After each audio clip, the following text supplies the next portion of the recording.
what is innovation? I'm sure that the definition of this can be filled in much bigger than I do, but I think of innovation as the ability to both envision as well as to implement change that creates business value.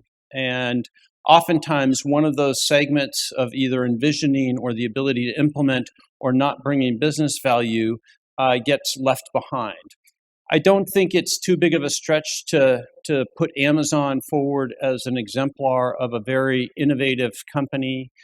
Just in supply chain alone, the last 3 years, they've been averaging over 80 patents a year just in supply chain. But the thing I like to point out to people is it doesn't happen by accident. It's a system. It's a playbook of beliefs, mechanisms, approaches to how they make things happen that you can predict there will be more innovation at Amazon. It's not an accident. So let's talk about just a couple of the things that Amazon does that I think you can apply oftentimes in your own work to help make change happen. So everything at Amazon starts with the customer. The first leadership principle, there's 14 leadership principles. This is the first among equals. I would say it's around customer obsession. Leaders start with the customer and work backwards. They work vigorously to earn and keep customer trust. And while they pay attention to competitors, they obsess about customers. They call their innovation process start with the customer and work backwards. We're going to talk a little bit more about this.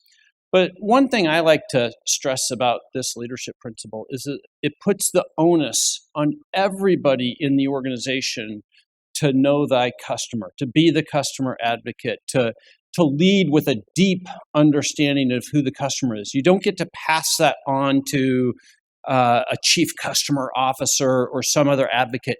Everybody at Amazon is expected to understand and start the conversation with the voice of the customer. Oftentimes, there's an empty chair brought into a meeting at Amazon just to remind us that the customer isn't there and that it's our job to know them and to bring their point of view forward.